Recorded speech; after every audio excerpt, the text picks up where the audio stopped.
So I haven't done a review or video in 3 weeks due to school and other stuff, and now I'm back.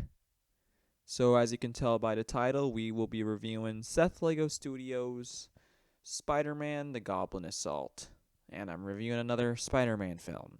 This is part 2, since I like part 2 better than part 1. I should probably still review part 1 though. But we're reviewing part 2 right now. So, I just need to say, Seth Lego Studios, he is, dude, you're a freaking really good animator, man. You're way better than me. Way better.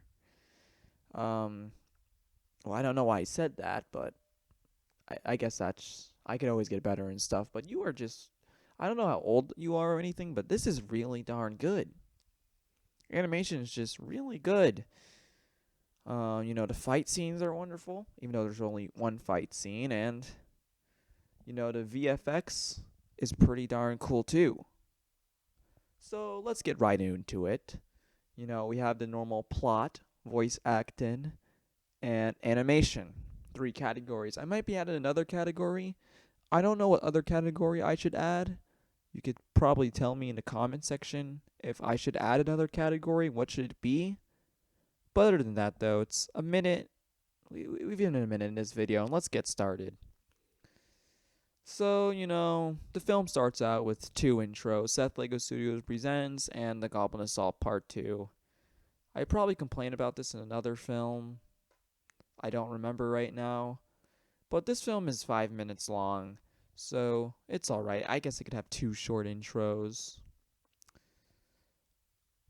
Okay, let me see. So we have like 3 door sounds, like a copy of the 3 door sounds in 5 seconds. Gwen, she opens the door, closes the door, and then she walks to the door again and opens the door. Did it hurt to use like the 10 different door sounds?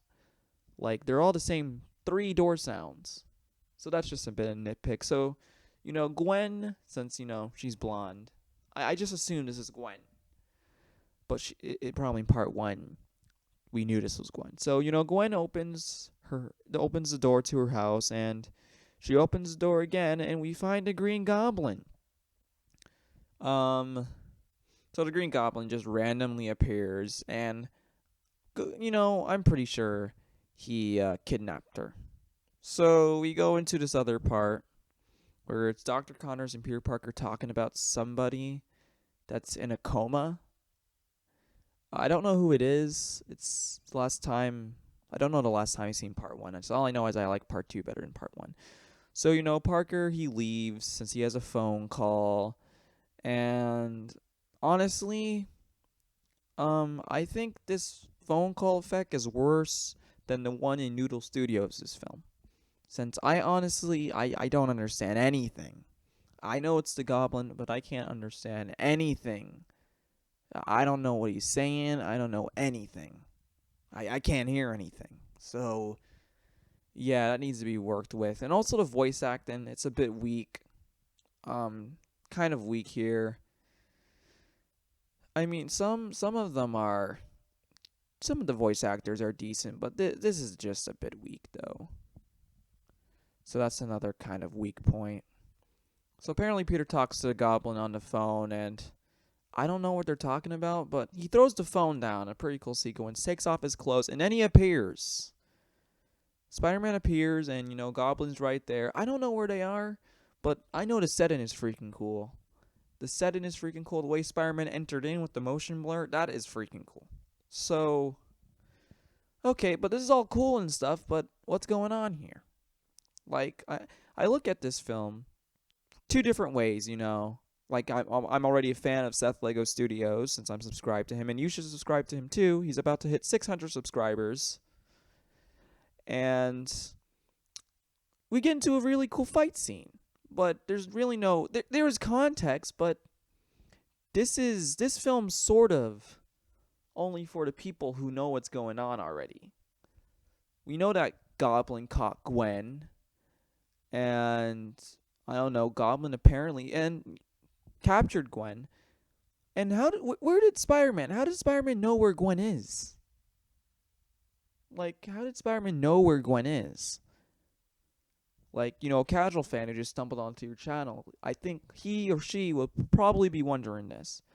But other than that, though, they have a really cool fight scene, I think, on top of a building or inside a building, possibly.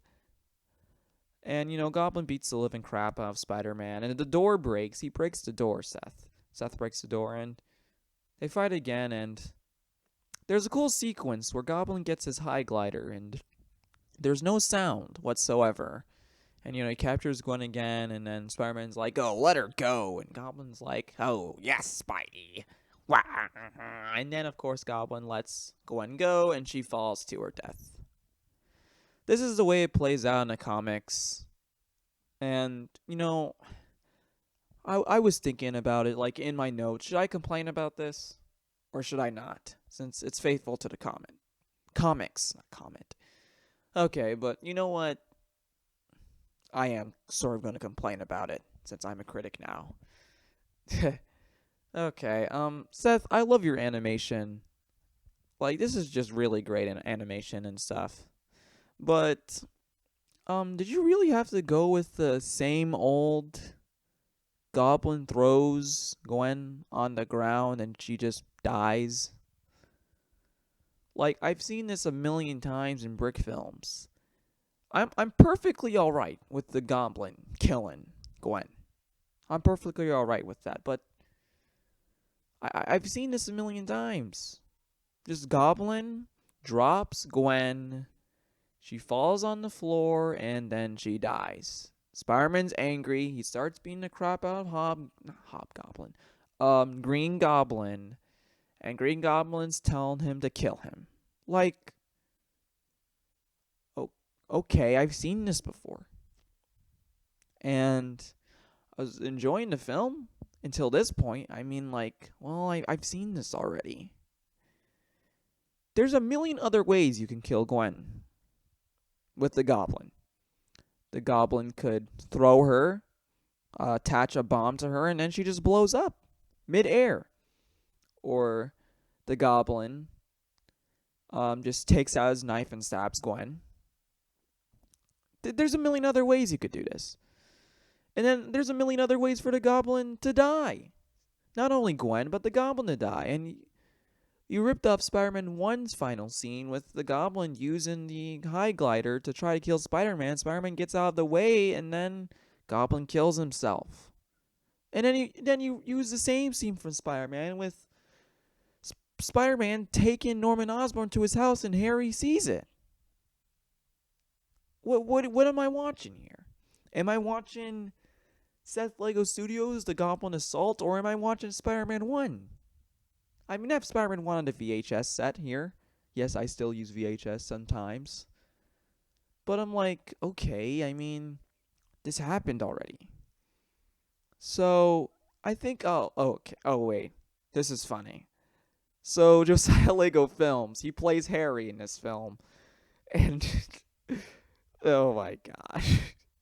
I'm sorry. It's just a bit funny that Josiah Lego Films is playing Harry in this film, and in Noodle Studios Spider-Man's film, he's playing Peter. It's not bad or anything. It's just a bit funny. So, I really love your animation, dude, but I think you have the same problem as YGL Films, also known as Yair.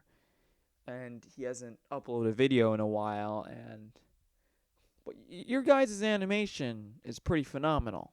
It's pretty up there, right? And I always look for your guys' animations, to base my animations off. So you guys influence me. But the thing is, though, it's not only the animation, though. I feel like your plot is very weak. Very weak, including with the voice acting. So, I wouldn't say you should make longer films right now, but this film certainly fell flat. And so, I'm going to give my ratings now. The animation is pretty darn well, so I'll give that a. I was about to give it a 7.6, but I think the animation is a solid 8. 8 out of 10. And the plot and voice acting, the plot I'm gonna have to give it a 2. Since it just seems like, well, I've seen this already. I've seen this a million times already. And the voice acting, there wasn't tons of voice acting, but it was fairly decent, so I'll give it a 4. I don't know what my overall rating is right now. So, yeah, other than that though, I think you really need to improve on the plot. I couldn't really get into the film. I got into the film because of the animation, but I think you really need some more meat in the plot. So I'm JSA Productions, and boy, this is 11 minutes long. Okay, I'm JSA Productions, and you know what? I'm out. Also, I'm pretty sure I'm going to get back into brick film, and I'm not just going to change my channel to complete reviews. I know you guys still like to watch my brick films and stuff. Or do you? Well, I don't know right now. So, see you guys later. I'm JSA Productions, and I'm out.